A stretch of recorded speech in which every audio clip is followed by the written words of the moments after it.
उस दोपहर जब सुजाता सिद्धार्थ के लिए भोजन लेकर आई तो उसने देखा कि वह पिप्पल वृक्ष के नीचे बैठा हुआ है, जो सुबह की तरह ही सुंदर है। उसके चेहरे और शरीर से शांति, आनंद और संभाव झलक रहा था। उसने उसे पिप्पल वृक्ष के नीचे 100 से अधिक बार गंभीरता और राजसी ढंग से बैठे हुए देखा था, फिर भी आज उसमें कुछ अलग था। सिद्धार्थ को देखते हुए सुजाता को लगा कि उसके सारे दुख और चिंताएं गायब हो गई हैं। वसंत की हवा की तरह ताज़ा खुशी उसके दिल में भर गई।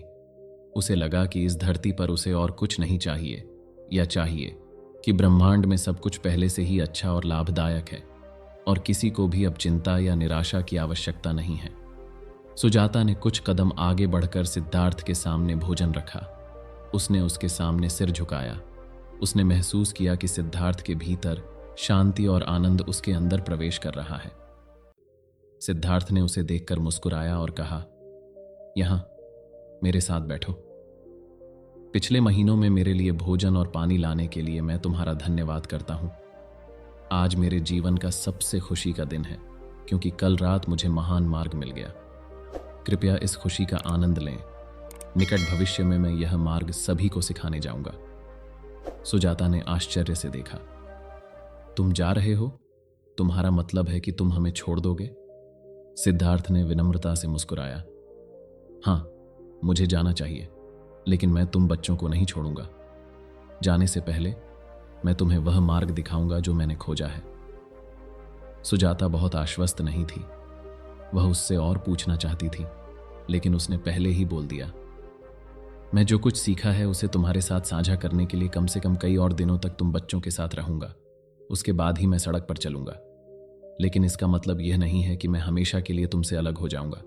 समय समय पर मैं तुम बच्चों से मिलने आऊंगा। सुजाता को तसल्ली महसूस हुई।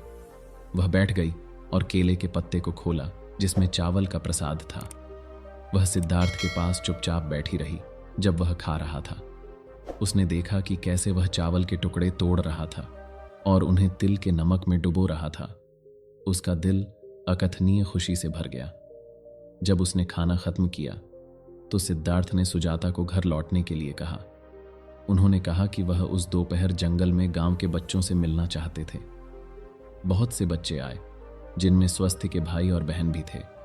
सभी लड़के नहा धोकर साफ कपड़े पहन चुके थे।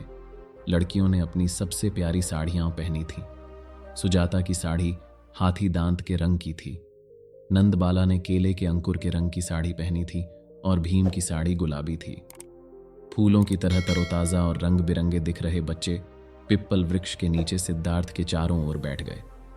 सुजाता विशेष उपहार के रूप में एक टोकरी भर नारियल और ताड़ की चीनी के टुकड़े लाई थी। बच्चों ने स्वादिष्ट नारियल का गूदा निकाला और उसे स्वादिष्ट चीनी के साथ खाया। नंदबाला और सुभाष एक टोकरी भर कीनू लाए।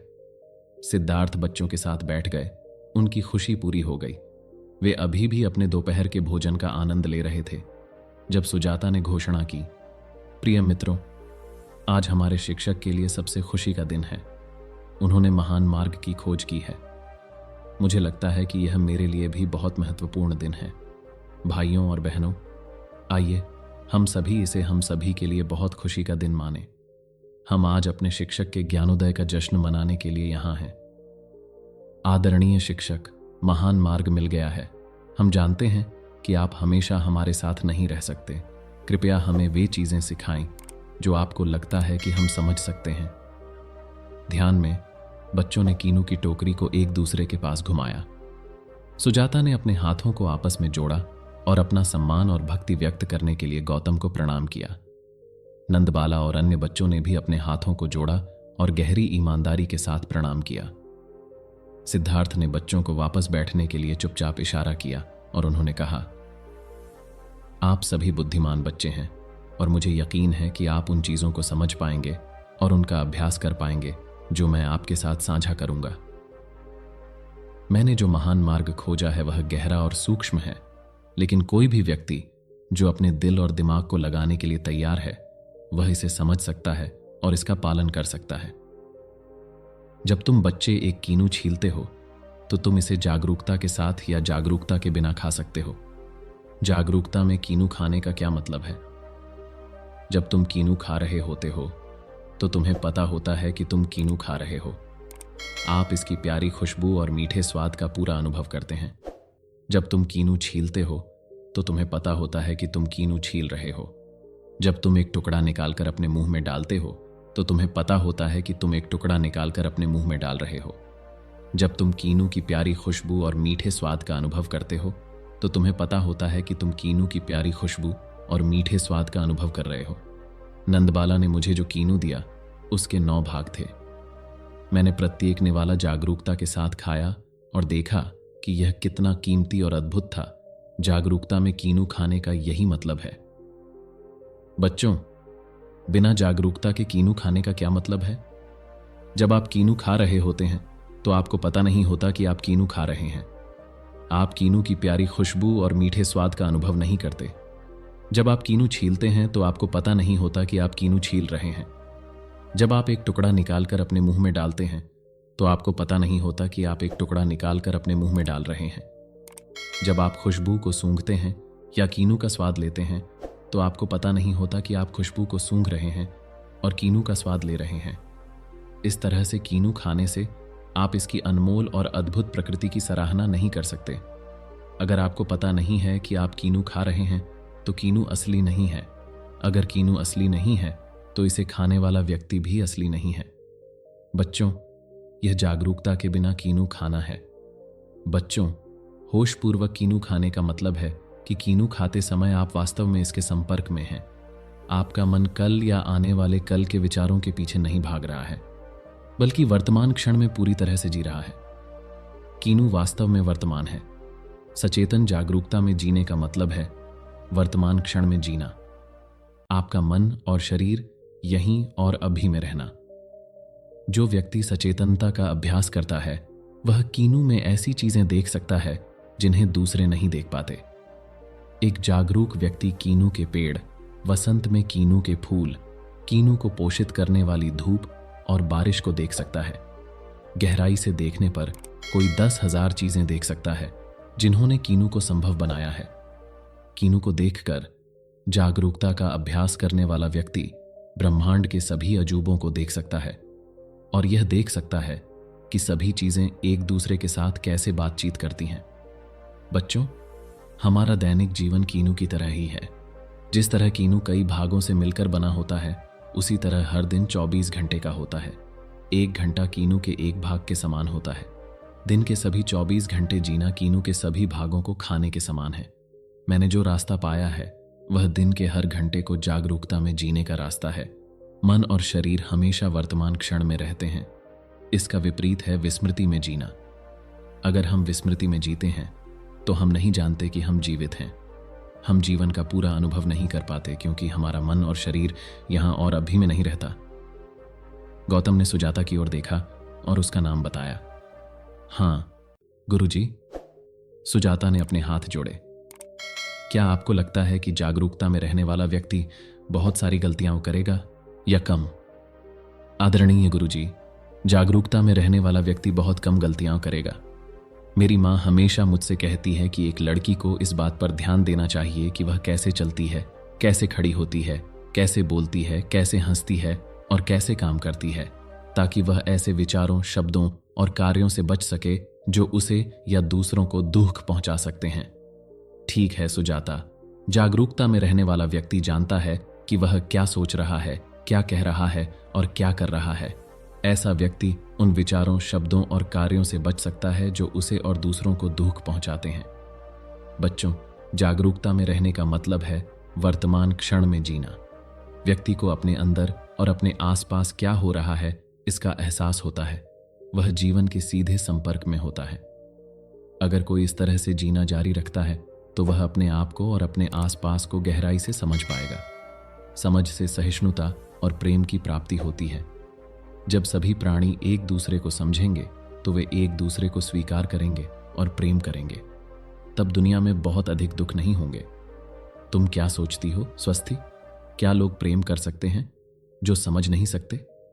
आदरणीय गुरु, बिना समझे प्रेम करना सबसे कठिन है। यह मुझे मेरी बहन भीमा के साथ हुई एक घटना की याद दिलाता है। एक रात वह पूरी रात रोती रही जब तक कि मेरी बहन बाला ने अपना धैर्य खो दिया और भीमा को पीट दिया। इससे भीमा और अधिक रोने लगी। मैंने भीमा को उठाया और महसूस किया कि उसे बुखार था। मुझे यकीन था कि बुखार से उसका सिर दर्द कर रहा होगा। मैंने बाला को बुलाया और उसे भीमा के माथे पर हाथ रखने के लिए कहा। जब उसने ऐसा किया तो वह तुरंत समझ गई कि भीमा क्यों रो रहा था। उसकी आंखें नरम हो गईं और उसने भीमा को अपनी बाहों में ले लिया और उसके लिए प्यार से गाना गाया। भीम ने रोना बंद कर दिया, हालांकि उसे अभी भी बुखार था। आदरणीय गुरु, मुझे लगता है कि ऐसा इसलिए हुआ क्योंकि बाला समझ गई थी कि भीम क्यों परेशान था, और इसलिए मुझे लगता है कि बिना समझ के प्रेम संभव नहीं है। ठीक है, स्वस्थ। प्रेम तभी संभव है जब समझ हो, और केवल प्रेम से ही स्वीकृति हो सकती है। बच्चों, जागरूकता में जीने का अभ्यास करो और तुम अपनी समझ को गहरा करोगे। तुम खुद को, दूसरे लोगों को और सभी चीजों को समझने में सक्षम हो जाओगे और तुम्हारे पास प्रेम से भरा दिल होगा। यही वह अद्भुत मार्ग है जिसे मैंने खोजा है। स्वस्थी ने अपने हाथ जोड़े। आदरणीय गुरु, क्या हम इस मार्ग को जागरूकता का मार्ग कह सकते हैं? सिद्धार्थ मुस्कुराए। जरूर, हम इसे जागरूकता का मार्ग कह सकते हैं। मुझे यह बहुत पसंद है। जागरूकता का मार्ग पूर्ण जागृति की ओर ले जाता है। सुजाता ने बोलने की अनुमति मांगने के लिए अपने हाथ जोड़े। आप जागृत व्यक्ति हैं जो जागरूकता में जीना सिखाते हैं। क्या हम आपको जागृत व्यक्ति कह सकते हैं? सिद्धार्थ ने सिर हिलाया। इससे मुझे बहुत खुशी होगी। सुजाता की आंखें चमक उठीं। उसने आगे कहा, मगधी में जागृत को बुद्ध कहा जाता है। जो व्यक्ति जागृत होता है उसे मगधी में बुद्ध कहा जाता है। हम आपको बुद्ध कह सकते हैं। सिद्धार्थ ने सिर हिलाया। सभी बच्चे प्रसन्न थे। समूह में सबसे बड़ा लड़का 14 वर्षीय नलका बोला, आदरणीय बुद्ध, जागरूकता के मार्ग पर आपकी शिक्षा पाकर हम बहुत प्रसन्न हैं। सुजाता ने मुझे बताया है कि कैसे आपने पिछले 6 महीनों से इस पिप्पल वृक्ष के नीचे ध्यान किया है और कैसे कल रात आपको महान जागृति प्राप्त हुई। आदरणीय बुद्ध, यह पिप्पल वृक्ष पूरे जंगल में सबसे सुंदर है। क्या हम इसे जागृति का वृक्ष, बोधि वृक्ष कह सकते हैं? बोधि शब्द का मूल बुद्ध शब्द से ही है और इसका अर्थ भी जागृति है। गौतम ने सिर हिलाया। वह भी प्रसन्न था। उन्होंने यह अनुमान नहीं लगाया था कि बच्चों के साथ इस सभा के दौरान पथ, स्वयं वह और यहां तक कि विशाल वृक्ष सभी को विशेष नाम मिलेंगे। नंदबाला ने अपने हाथ जोड़े। अंधेरा हो रहा है और हमें अपने घरों को लौटना चाहिए, लेकिन हम जल्द ही आपकी शिक्षा प्राप्त करने के लिए वापस आएंगे। सभी बच्चे खड़े हो गए और बुद्ध को धन्यवाद देने के लिए कमल की कलियों की तरह अपने हाथ जोड़े। वे खुश पक्षियों के झुंड की तरह चहचहाते हुए घर चले गए। बुद्ध भी खुश थे। उन्होंने जागृति के बीज बोने के सर्वोत्तम तरीकों की खोज करने और खुद को, साथ ही उस महान शांति और आनंद का आनंद लेने के लिए विशेष समय देने के लिए लंबे समय तक जंगल में रहने का फैसला किया जो पथ प्राप्त करने से उन्हें मिला था। उन्हें